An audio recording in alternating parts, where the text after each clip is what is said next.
This video is to explain ratios and comparing ratios. So in this first example, I'm going to explain the steps that allows you to compare fractions and ratios to see which is greater or less or equal to a given fraction. So with this first problem, which ratio is greater than 11 over 18? So here we have four options. So to compare fractions, the first step is to find a common denominator. If you have a common denominator, for example, let's say two fractions have the denominator of 20, then we can easily compare the numerators. We can compare the numerators to see which is greater, less, or equal, as long as we have a common denominator. So in this example, if I had 10 over 20 and 11 over 20, 10 is less than 11, so I would use the less than symbol to say 10 out of 20 is less than 11 out of 20. So let's look at the example that we're given here with which ratio is greater than 11 over 18.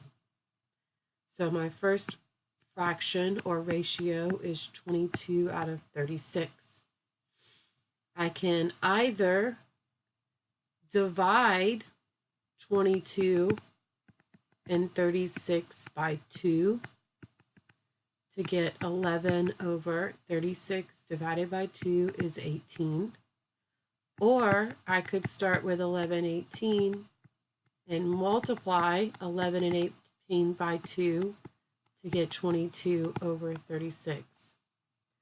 This tells me that 22 over 36 is equal to 11 over 18. We would use the equal sign here because 22 over 36 simplifies to 11/18. 11/18, we can multiply the top and the bottom by 2 and get back to 22 over 36. So again, once we put them both with the same denominator, it's easy to compare. Okay, let's do the next one is 1 over 2. So 1 over 2 is equal to how many over 18? Because I'm trying to compare 1/2 to 11 over 18. So how do I determine the numerator if I want the denominator to be 18? Whatever I multiplied 2 by to get 18, that's what I have to multiply 1 by to get the numerator, so that I'm creating equivalent fractions. So 2 times 9 is equal to 18. 1 times 9 is equal to 9. 1/2, 9 is half of 18, so 1/2 is equal to 9/18. Since 1/2 is equal to 9/18, when we compare 1/2 to 11/18, 9 is less than 11, so 1/2 is less than 11.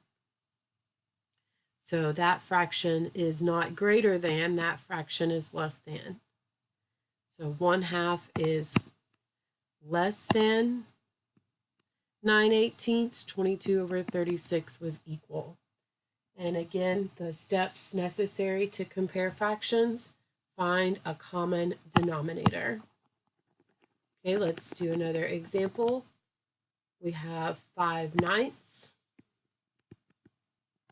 Can 5/9 be turned into a fraction with the same denominator as 11/18? Does 9 divide evenly into 18? Yes. So we can easily compare 5/9 and 11/18 by creating a fraction that is equal to 5/9 that has the same denominator as 11/18. So 9 times 2 is 18. 5 times 2 is 10. So now when we compare 5/9 to 11/18, we can think of 5/9 as 10/18. These are equal fractions. 5/9 and 10/18 are the same amount. 10 is less than 11, so that is also less than 11/18. 10/18 is less than 11/18, and 10/18 is the same amount as 5/9.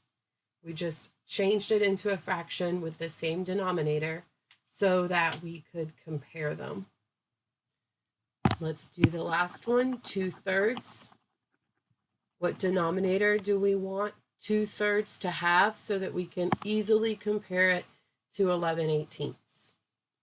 The denominator in this fraction is 18. Can we get the denominator in 2/3 to be 18? Does 3 divide evenly into 18? Yes. 3 times 6 is 18. So if we multiply 3 times 6 to get 18, whatever we multiply the bottom by, we have to multiply the top by. 2 times 6 is 12. So now we know that 2/3 is equal to 12/18. Now we can compare, is 12/18 greater than 11/18? Yes, 12 is greater than 11. So once we got 2/3 into an equivalent fraction, 12/18, we were easily able to see that 2/3 is greater than 11/18 because the fraction equal to 2/3 is 12/18, and 12 out of 18 is more than 11 out of 18. So what are the steps to be able to compare fractions? The first step is to find a common denominator. Once you have a common denominator, then you can compare the numerators. Okay, another example we have, which value would make this statement true? What value would make this statement true? So again, it all goes back to knowing how to compare fractions. So if we did something like 1/2, and we wanted to see if 1/2 is greater than 4/16, or we could see 1/4 or 1/8. Which one of these denominators,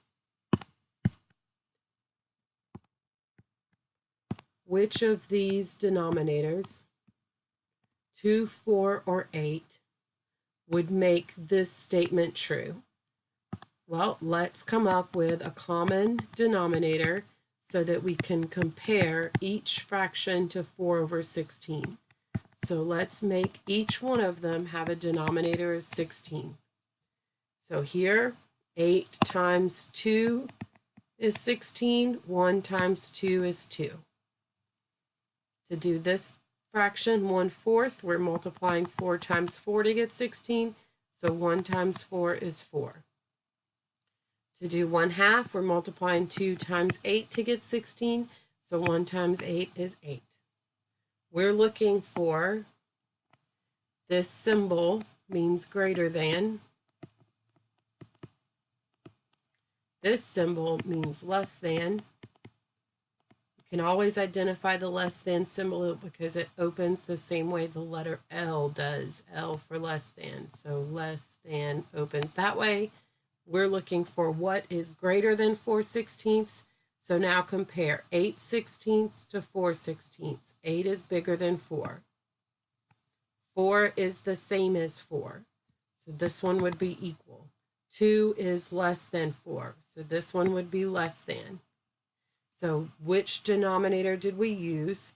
We used a denominator of 2. 1/2 is greater than 4/16. Because 8/16 is greater than 4/16. If we used a denominator of 4, 1/4 equals 4/16, which is equal to 4/16. If we used a denominator of 8, 1/8 is equal to 2/16, which is less than 4/16. So it all goes back to comparing by coming up with a common denominator. And then let's look at one more example.